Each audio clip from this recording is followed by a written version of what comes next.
Well, thanks everybody for joining today.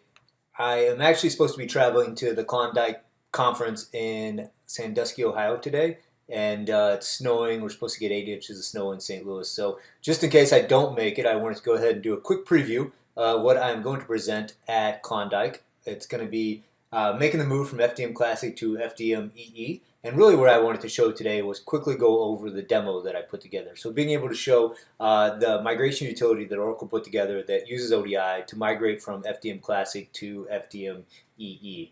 So, just a quick overview of that. So, of course, I mentioned the Klondike conference that Checkpoint is presenting at has a lot of different presentations. So, for everybody that doesn't know me, and likely if you're clicking on this, you may know who I am. I'm Dennis Gray, so practice leader from Checkpoint Consulting. I lead the data and governance team. And if you need to get in touch with me, feel free to drop me an email, dgray@checkpointllc.com.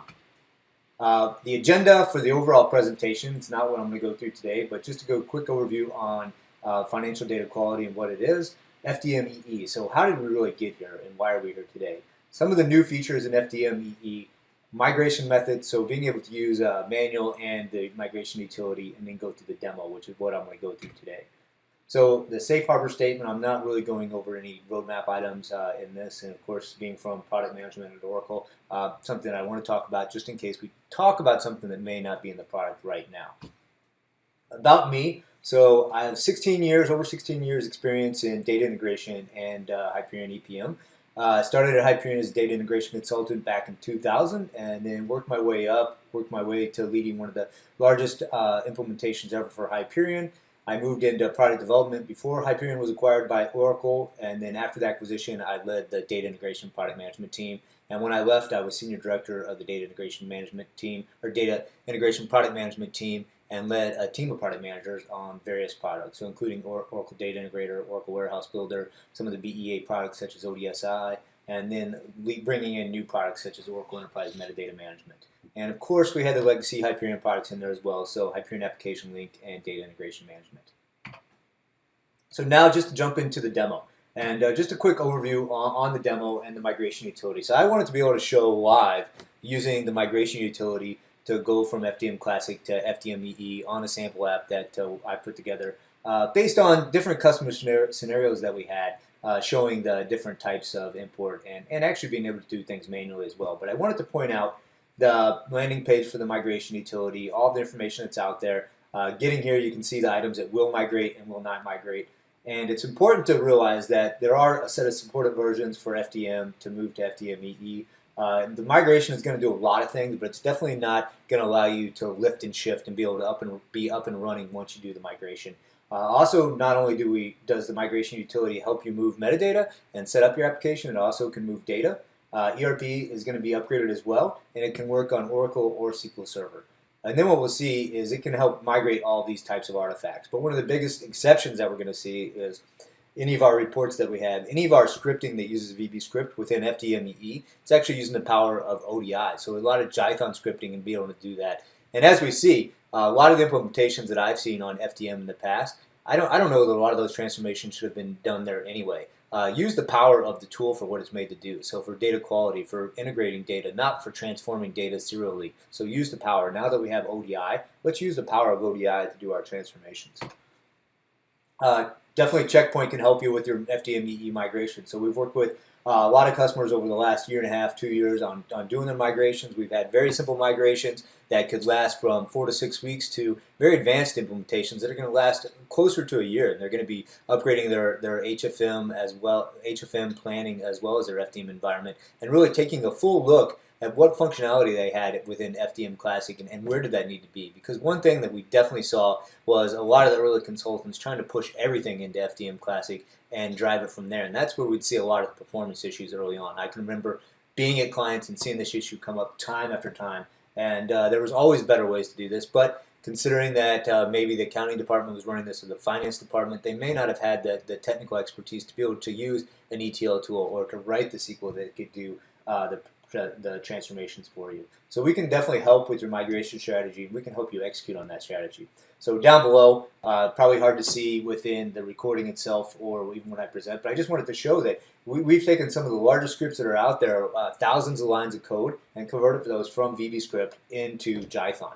And so this is an example of a modified merge statement that we had, and one of our consultants, Toby, was able to convert this for us. So we can see we want to be able to review that code, convert that code, and then validation. So with any migration, not just FDM, but any product migration, validation and testing ends up being a large part of that process. So what I'm going to show today is basically just taking our classic FDM classic environment, a fairly simple application. Well, not really that simple. We have a lot of locations, a lot of mappings, about 150,000 mappings, a couple hundred locations, a lot of different import formats, and we want to be able to take that and use the migration utility, the power of ODI, bring over our FDM metadata, bring over our FDM data, and load that into our FDMEE environment. So after we do this load, for example, we see this location 246, we're going to expect 246 to be moved over and all the metadata be set appropriately. And then also have, if we had data for that, as we move the data across, that we've created our data load rules and all the other metadata that we have within that load. So I'm going to step through this process, and we'll see what is needed within the demo. So first, if we jump into our FDM Classic machine, jump out.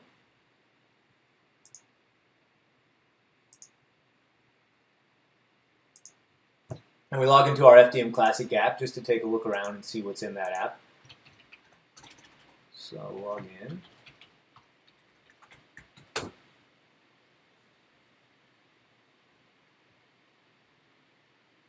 Logged into the wrong application, of course.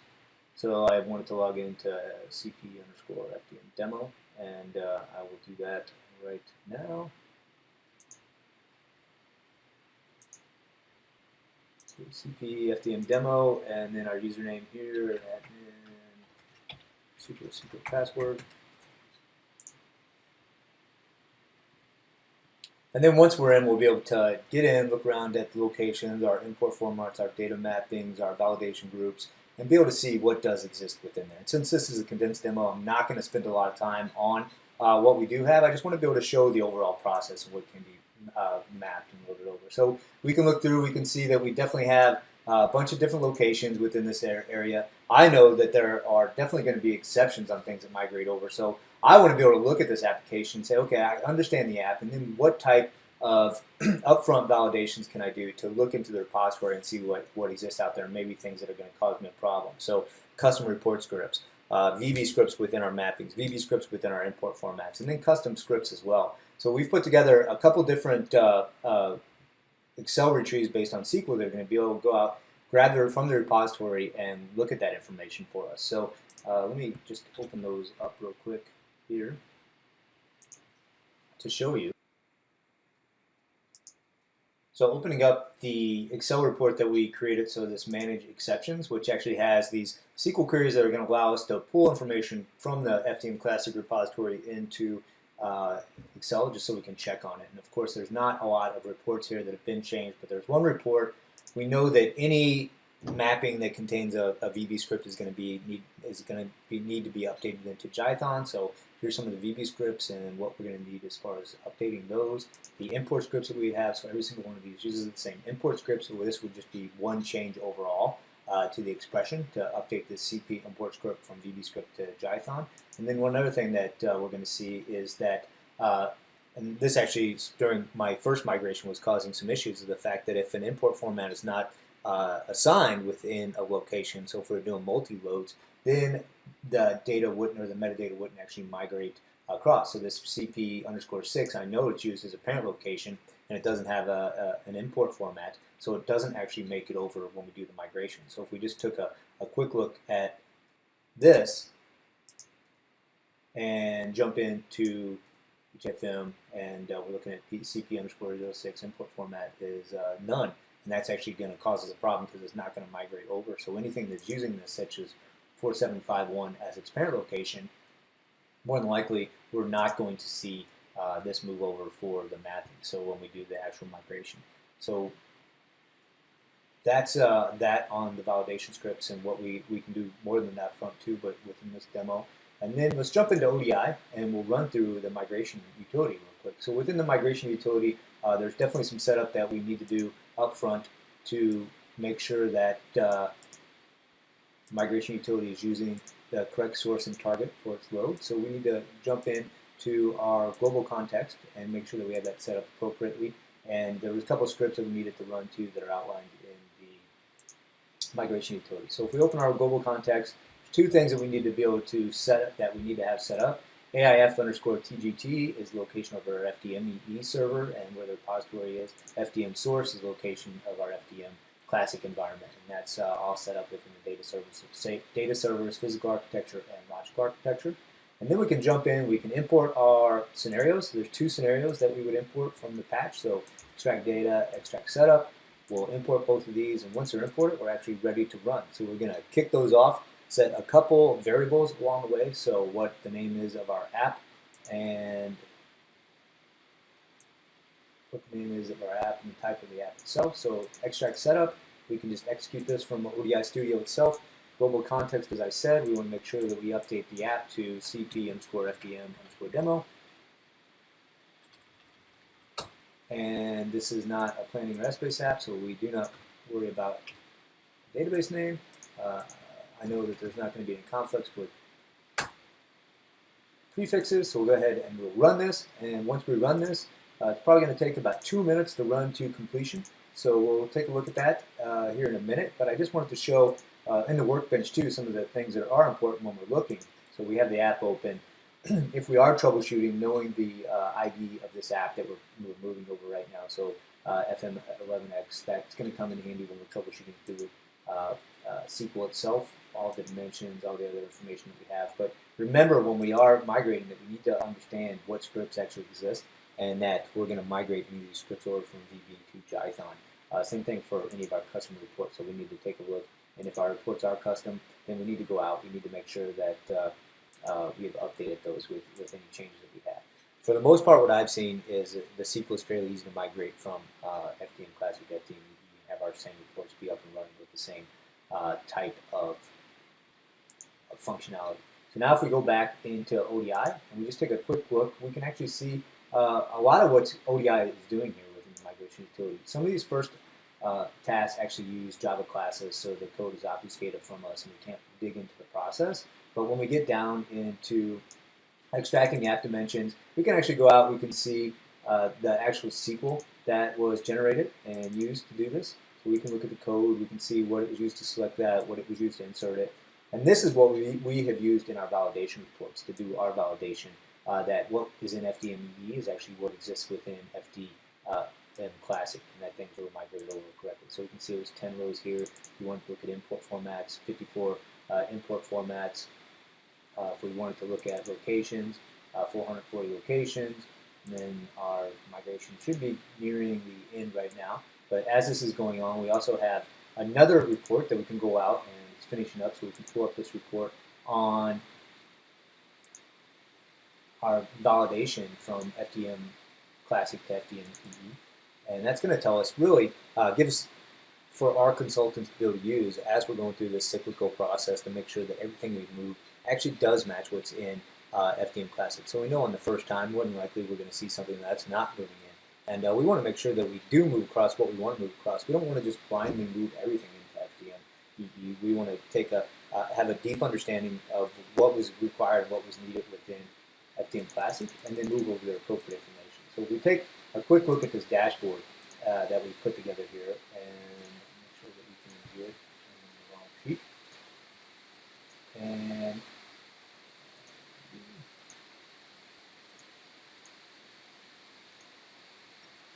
And we can go out here, we can actually see, make it so we can see it, what was migrated over. So our app properties, dimension properties, and we know from experience that the apps are different. So all of our application properties are not going to migrate over, but 23 of them did. But for target dimension values, for period validation, for our location validation, for our mappings, we would expect most items to map over. And then if we want to actually get into the detail and see what didn't migrate over, well, none of these options actually exist in FDM Classic, so it makes sense. When we get into our mapping validation, location validation, we can see the exact information that we were able to extract there as well. and then we also have the SQL that the Excel sheet is using to do that validation. So that's it for the Excel sheet. So now to jump back into ODI, we can see that this job was done. Now that we did our validation, we can actually jump into FDMEE and so log off here. Oh, and I just deleted that. That was the last step. So you can see that it did not actually exist. And we can log in. Once we log on, we're now going to be in the EPM workspace. So it's not going to be its separate app anymore, or separate URL. Jump into data management and quickly go into setup. We'll be able to see our target application. So there's still going to be some additional information that we need to set up within our target application. But we can see everything was migrated over from what metadata existed within FDM Classic. It's there. If we were to jump in quickly and look at some of the locations, we can see our 100. We can see that it had a parent location of CP_P8, just like we said, because it had an import format. If we were to look at that 4751, we're going to see that its parent location is actually null or blank right now. So now our mappings that were supposed to come over with that are not going to exist. So to see the mappings, we can jump over and go into our data load mappings. We can actually pull that same location. So let's go ahead and grab 100, so then we'll be able to see. Okay. And we can see the mappings that were there. One of the other items that we can see then is, let's go ahead and pull 4751, because I know there's mappings that should exist there, 4751. And we will say OK. Look, there's nothing there, so actually it must be a problem. And I know, let's look and see if CP underscore P6 actually exists. 6. So it didn't migrate across. So when we get into the actual live demo, we'll actually see that if we make that change within FDM and push that through, then we will see it. So the demo in Klondike tomorrow that I'm actually presenting. So at this point, we really do have our bootstrapped FDMEE application. We can go through, we can start looking at the different options that we'd want to change within setup and get our app going. One thing that we haven't done is actually looked at any data load rules. And I know for a fact that we want to be able to create these data load rules, and that's where the second ODI scenario comes in. It allows us to be able to migrate data. So in the first one that we did, we migrated metadata, did our setup, and the second one migrates data. And based on each piece of data, or based on the intersections of data that are loaded across, FDM is going to be able to create that FDMEE within FDMEE, that data load rule for our load as well. So right now we really have a working application that we can start adding and finalizing and planning on or executing on that strategy that we set up. So some things just to note is the fact that security is not migrated, that when we actually are troubleshooting any of our load within FDM, that there is always, within the migration utility, there is this in your temp directory, the FDM Classic upgrade log, and that's a really good place for troubleshooting. So if anything doesn't work successfully, it becomes really important to drill into here and see that information. And so that's really it. I know it was a quick report, or a quick demo today, and I just wanted to get it out just in case that we do not get into, or in case I do not make the trip to Sandusky tonight and tomorrow, and hopefully get this posted today. So thanks again for joining me. If you have any questions, please reach out. Thank you.